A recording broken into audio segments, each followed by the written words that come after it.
All right, the most fun punches in boxing are uppercuts. All right, uppercuts can be thrown in so many different ways, but they're very hard to throw. They're very tricky.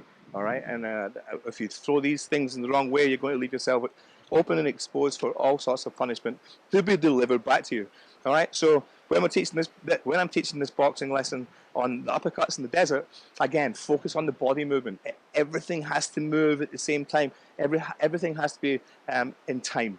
Advanced boxing lessons later, we'll talk about short uppercuts and little cheeky uppercuts and screw shots and all sorts of things like that.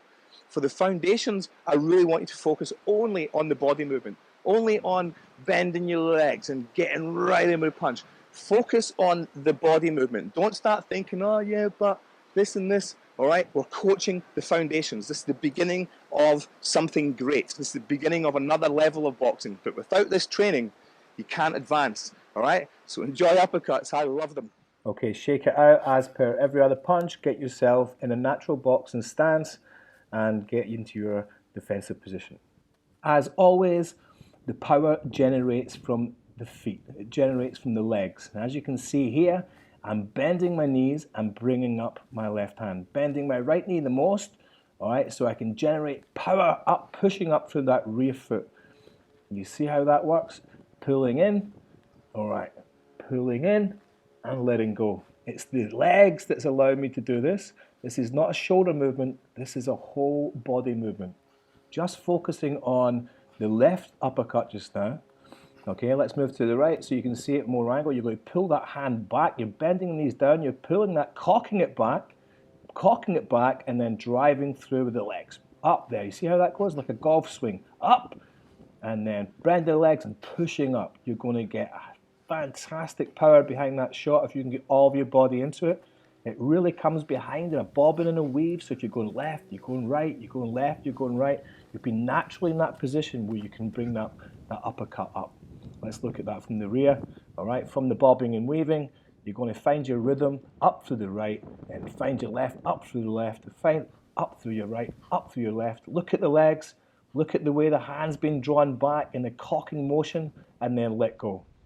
It's really about rhythm, really about timing.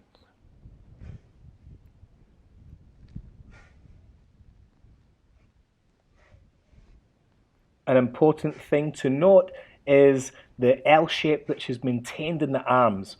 You can see it's not a straight arm, all right? It's not a V where you're punching in towards yourself. You're punching outwards, all right? And you're punching upwards. You've got to keep that fist out towards your opponent and not coming up in a little angle towards your face, because it's very easy to give yourself a knock on the nose with an uppercut if you throw it wrong.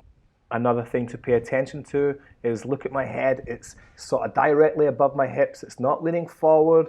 I'm not leaning to the side. I'm not leaning back. All right. To get maximum effect and maximum power at this punch, you have to have your head in line with your hips.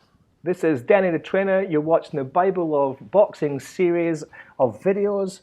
The foundation. This is the uppercut. If you want to learn more about the uppercut or any other punches, head over to my website, dennythetrainer.com, and see what's going on over there. There's so much more information. Or have a look at more videos on YouTube. Leave some comments and I'll get back to you as soon as I can. Until then, be strong and be disciplined. Nice and steady. Find your rhythm. And then once you find the rhythm, start twisting your hips a little bit so you can get that tag.